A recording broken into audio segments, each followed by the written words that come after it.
Did you know that based on research, children who are read to more frequently, mas madaming beses, will experience a direct causal effect on their future schooling outcomes. And this is regardless of parental income, educational level, or cultural background. Walang say yung mga yun. Basta babasahan natin yung mga bata ng mas madaming beses. This just means na sa future, sa pag-aaral nila, mas angat sila. They have a head start compared with the other kids who are not read to.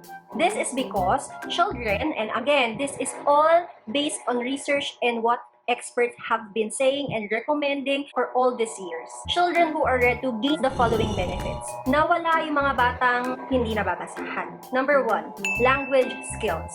Unang-una yung print motivation. And like I mentioned in the previous video, this is a pre-reading skill na kailangan meron pa ang mga bata. Print motivation, ibig sabihin, excited, may interest sila sa pagbabasa. At kailangan nila yun kung gusto niyo po talaga silang matutong magbasa. Secondly, phonemic awareness. At ito rin po, kailangan to ng mga bata kung gusto niyo po talaga silang matutong magbasa, diba? Kailangan alam nila the different sounds, ano yung pinagkaiba-iba ng a, b, k, d, iba-ibang sounds na yan na 26 letters or more sa ating alphabet. Thirdly, vocabulary. Lalawak ang kanilang talasalitaan. Marami silang words na maririnig, and through context, syempre maiintindihan nila kung ano yung mga salita, which in turn develops their reading comprehension. Na pag nagbabasa na sila, which is the ultimate goal of reading, is that they understand kung anong nabasa nila. At itong reading comprehension, makukuha nila when we read to them. And lastly, isa pang mapupulot ng inyong mga anak when we read to them is learning to read itself. Matututo silang magbasa. Second benefit ng pagbabasa sa kids, their brain is developed.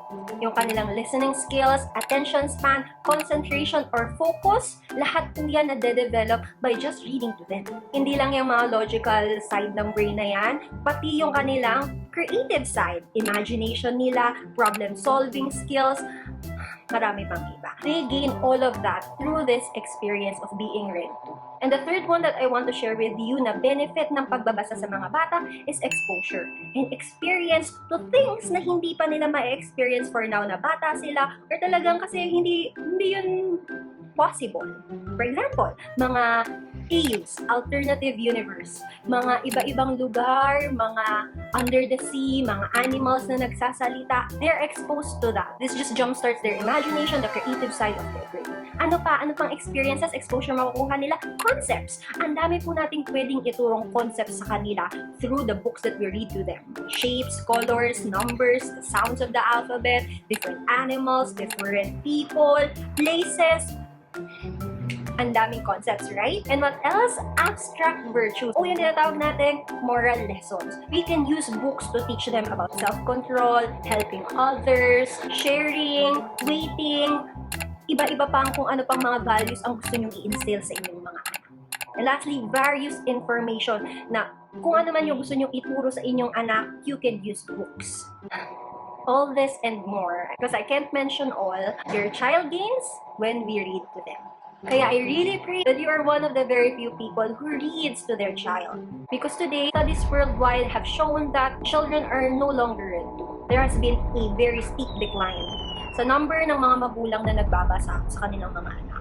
Also have shown na ang nagiging bonding experience ng mga parents, yes, meron pa rin bonding experience, pero hindi books, more on watching television, playing with gadgets, etc. Hindi na yung pagbabasa. May mga parents na sinasabi ang talino ng mga anak nila kasi kakanood ng YouTube. Pero there's a downside to that they don't see yet, pero meron po. Oo, sabihin natin, makukuha nila to, yung language skills, yung brain development and experience na yan.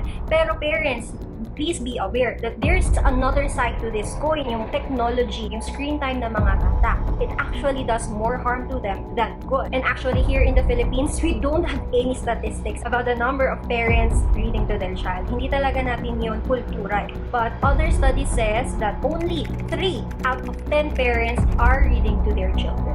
Ganun na lang po kamuti. Kaya this is where I come in. Because I know and I understand, parents, that you have other reasons kung bakit hindi nyo po nababasahan ang inyong mga anak. During my planning and researching phase for the OBSS program, I have found out 4 dilemmas that you parents, even non-parents, are experiencing that hinders you from having the chance to read to your child. And of course, dahil dun sa 4 dilemmas na yon, napipigilan din yung inyong mga anak to reap the benefits I mentioned: language skills, brain development, and exposure experiences. Incidentally, I realized that I can actually provide a solution. A sole person like me can provide a solution to all those 4 dilemmas simultaneously. The 4 dilemmas are: number 1, you parents are tired or busy. And I don't blame you. Alam ko naman po yung demands ng mundo natin ngayon, that you really need to work and that you really need to save money para sa inyong mga anak. And although you want to read to them, either wala ka nang energy or yung time schedule nyo ay magkabilang mundo. So that's where I come in. For a very small fee, 100 pesos, I can do the task of reading to your child. In that way, makakapagtrabaho kayo, makakapagpahinga kayo, pero nababasahan pa rin yung mga anak niya. Second dilemma that I have the solution to: you don't have books, but I have lots of books. This is true to most Filipino households. Hindi talaga kasama sa budgeting natin yung pagbibili ng mga books sa mga bata. And if we do have books, I know and I understand na kukunti lang po yung inyong selection. Hindi siya madami at hindi rin siya iba-iba. And others don't really find buying books practical kasi minsan isang beses lang yung mababasa and then matatambak na. I understand. Yung iba naman may budget pero hindi nila alam yung bibili na books na maganda or appropriate para sa kanilang anak, na interesado yung kanilang anak. So maraming reasons why you don't have books. So that is where I come in again. I have lots of books and I know somehow kung ano po yung appropriate and interesting for the children. Third dilemma, you don't know how to read to them effectively. Yes, siguro binabasahan nyo na po yung inyong mga anak. Pero laging may ganitong eksena. Hindi siya nakikinig, tayo siya ng tayo, hindi natatapos yung story. Sample scenarios like that do happen. And parents eventually just give up. Kasi parang wala namang nangyayari. Don't worry, parents. There are a number of reasons why those things are happening, why your child is reacting negatively to being read to. I too don't have it all figured out. But what I can assure you with is that for the past 5 years that I've been teaching children, I have garnered enough ample experiences on how to read to children effectively na makukuha ko yung attention nila, na makikinig sila. I wouldn't claim that I'm an expert, but I can proudly say that I am experienced and I actually, like I said, love doing this. The benefit of this effective storytelling, parents, is that your child will really reap the benefits I previously mentioned. At yun yung gusto natin. The last dilemma, you don't know if this is truly important and needed. And I don't blame you again, because kahit ako, when I was younger, hindi ko to alam. But once I did, there's no turning back. Aside from what experts and research has been telling, I assure you that I personally, with my own eyes, have witnessed how reading to children really gave them an advantage. I have seen countless kids benefited from being read to.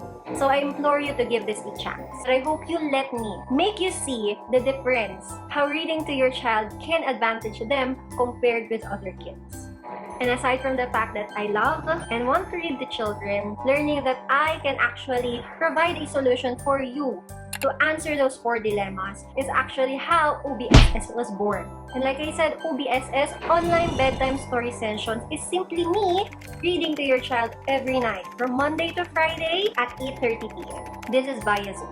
All online at the moment, but hopefully and Lord willing, soon I can open a reading center where I can read stories to children, syempre hindi bedtime, and where I can teach children to read. So this is just a starter sa akin po talagang pinaka-future and dream retirement plan. Yes, I want to open a reading center and to partner with orphanages to teach those children how to read. That's a long way to go, and this is how I'm beginning my journey with. Kaya I really need and am praying for your support. And even though this is online, I assure you that I will do my best to make this an interactive experience, where your child, even though he is already lying down on his bed, it is still learning that is active, not passive, katulad ng panunood sa YouTube ng gadgets, etc. It is active because they're thinking, I'm asking questions, I'm calling their names, and they too can ask questions to me, can call my name, can talk to me. After that session, I hope that I can help soothe and ease their way to sleep, transition them from a day of work into a night of rest, and them sleeping soundly, packed with learning. I hope this is a win-win situation for both of us, you helping me achieve my dream job, and I helping your children reap the benefits from being read to. I hope I have encouraged you to enroll to my OBSS program. Yes, there are limited slots, so if you are already sure and you really want your child to experience this and to reap the benefits I mentioned, the registration form is in the description box below. Please fill it up so that it will reserve you a sure slot to the 15 kids that I'll be reading to for the month of September. I am excited and at the same time anxious to begin this journey with you. That is why we'll have a trial run this August 30 and 31, Monday and Tuesday, 8:30 p.m. So you'll get a glimpse of what will happen, of what your child can be experiencing if you enroll him. Do include me in your prayers. I know there's a lot of things I still need to check to make this run as smooth as possible. And please do not hesitate to ask any questions about this, because I know there might be some details I might have missed out on explaining or pointing out. So please do send me a chat, a comment, anything. I hope you can share this to your friends in the social media or personally and inspire and encourage them to enroll their child here, because I truly believe, parents, I can confidently say this, that wala pong mawawala sa inyo bukod sa 100 pesos. Thank you so much. God bless.